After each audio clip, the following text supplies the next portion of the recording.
समस्या हल करने की सीख। 100 ऊँट। अजय राजस्थान के किसी न शहर में रहता था। वह ग्रेजुएट था और एक प्राइवेट कंपनी में जॉब करता था, पर वो अपनी जिंदगी से खुश नहीं था। हर समय वो किसी न किसी समस्या से परेशान रहता था और उसी के बारे में सोचता रहता था। एक बार अजय के शहर से कुछ दूरी पर एक फकीर बाबा का काफिला रुका हुआ था। शहर में चारों ओर उन्हीं की चर्चा थी। बहुत से लोग अपनी समस्याएं लेकर उनके पास पहुंचने लगे। अजय को भी इस बारे में पता चला और उसने भी फकीर बाबा के दर्शन करने का निश्चय किया। छुट्टी के दिन सुबह सुबह ही अजय उनके काफिले तक पहुंचा। वहां सैकड़ों लोगों की भीड़ जुटी हुई थी। बहुत इंतजार के बाद अजय का नंबर आया। वह बाबा से बोला, बाबा, मैं अपने जीवन से बहुत दुखी हूँ। हर समय समस्याएं मुझे घेरी रहती है। कभी ऑफिस की टेंशन रहती है, तो कभी घर पर अनबन हो जाती है और कभी अपने सेहत को लेकर परेशान रहता हूँ। बाबा, कोई ऐसा उपाय बताइए कि मेरे जीवन से सभी समस्याएं खत्म हो जाए और मैं चैन से जी सकूं। बाबा मुस्कुराए और बोले, पुत्र, आज बहुत देर हो गई है। मैं तुम्हारे प्रश्न का उत्तर कल सुबह दूंगा, लेकिन क्या तुम मेरा एक छोटा सा काम करोगे? जरूर करूंगा, अजय उत्साह के साथ बोला। देखो बेटा, हमारे काफिले में 100 ऊँट है और इनकी देखभाल करने वाला आज बीमार पड़ गया है। मैं चाहता हूँ कि आज रात तुम इनका ख्याल रखो और जब 100 के 100 ऊँट बैठ जाए तो तुम भी सो जाना। ऐसा कहते हुए बाबा अपने तंबू में चले गए। अगली सुबह बाबा अजय से मिले और पूछा, कहो बेटा, नींद अच्छी आई? कहाँ बाबा, मैं तो एक पल भी नहीं सो पाया।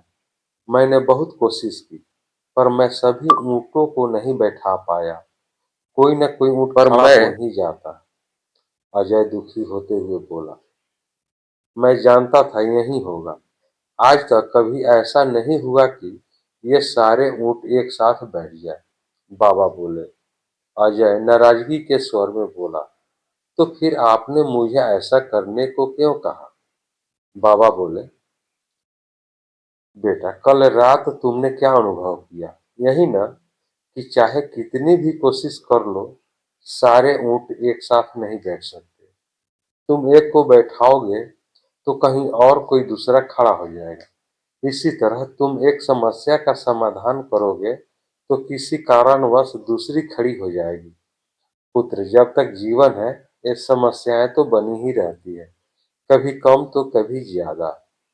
तो हमें क्या करना चाहिए? अजय ने जिज्ञासावश पूछा। इन समस्याओं के बावजूद जीवन का आनंद लेना सीखो। कल रात क्या हुआ? कई ऊँट रात होते होते खुद ही बैठ गए। कई तुमने अपने प्रयास से बैठा दिए, पर बाद से ऊँट बहुत प्रयास के बाद भी नहीं बैठे। और जब बाद में तुमने देखा तो पाया कि तुम्हारे जाने के बाद उनमें से कुछ खुद ही बैठ गए। कुछ समझे?